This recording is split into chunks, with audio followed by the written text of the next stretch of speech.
খাতড়া মহকুমা হাসপাতালে ফের চিকিৎসার গাফিলতির অভিযোগ উঠল বুধবার ভোরে। জানা যায়, প্রসবকালীন অবস্থায় শিশুর মৃত্যুকে কেন্দ্র করে এদিন মৃত নবজাতকের পরিবার ও রোগীর আত্মীয়রা হাসপাতালের সামনে বিক্ষোভ দেখাতে থাকেন। পরিবারের অভিযোগ, প্রস্তুতি বিভাগে ভর্তি করার পরও কর্মরত নার্স প্রসব যন্ত্রণা থাকা সত্ত্বেও মহিলাকে প্রসব করানোর কক্ষ থেকে বের করে দেন। বাধ্য হয়ে প্রস্তুতি বিভাগের সামনে যন্ত্রণায় ছটফট করতে থাকেন ওই মহিলা। অভিযোগ উঠেছে সেখানে নাকি শিশুটি জন্ম নিতে শুরু করে। দেখুন শেষ পর্যন্ত কি হয়েছে এই ঘটনায়। আমাদের একটা পেশেন্ট এসেছিল, আমাদের একজন আত্মীয়র। তো শোনা গেল, আমরা সকালে খবর পেয়ে এলাম প্রসব হওয়ার আগে তীব্র বাচ্চা মেয়ে মহিলার জানি গর্ভবতী ছিলেন, ওনার খুব যন্ত্রণা হয়েছিল।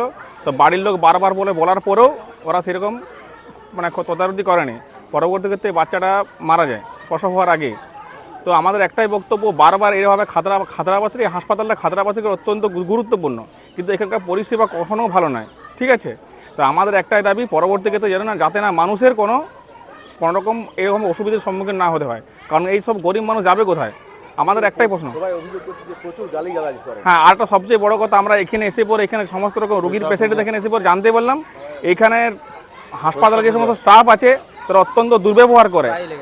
বাচ্চা বাড়ির পেশেন্টের সবাইকার সঙ্গে বলতে গেলে উল্টাপাল্টা কথা বলা হয়, তারা তাদের নিজের পাওয়ার ফলানোর চেষ্টা করে।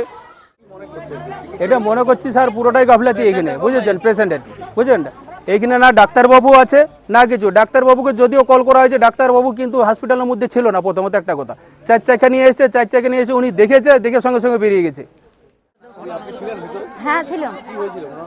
ওই মেয়েটা, আমি আগে ঘুমাই গেছিলাম, ঘুমাই যেতে তারপরে যখন হই হাল্লা শুনছি তখন দেখছি মেয়েটার বাচ্চা বেড়ে গেছে। বেড়ে যেতে পরে ওকে লেভার রুমে আগে ঢুকেছিল, তারপরে বলছে এখন যাও, এখন হবার এখন টাইম নেই, ওকে এখন ঘুরাবে যাও। তাহলে ওই দিকের রুমটাতে চারিদিকে তো লোক আছে, তাহলে এইখানটায় ঘুরাচ্ছে। এখানে ঘুরাতে বাচ্চা বেরিয়ে। ঘটনাটা আমি এখানে এনে ভর্তি করেছি। আমার ভর্তি করার লেবার রুম নিয়ে গেছি। নিয়ে যাওয়ার পরে আমাকে বলল যে আমাকে অবশ্য যেতে দেয়নি, কিন্তু আমার বৌদি ছিল, আমার মা ছিল, আর আমাদের গ্রামের একটা ম্যাডাম ছিল, মানে সেন্টার থেকে।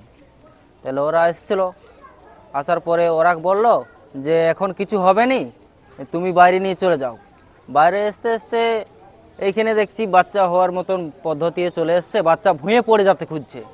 কিন্তু ওরা কি বলছে এখন হবে না, এখন আমরা ঘুমাচ্ছি। হ্যাঁ বলছে ঘুম পাচ্ছে, চাদর ঢাকা নিয়ে আছি বলছে।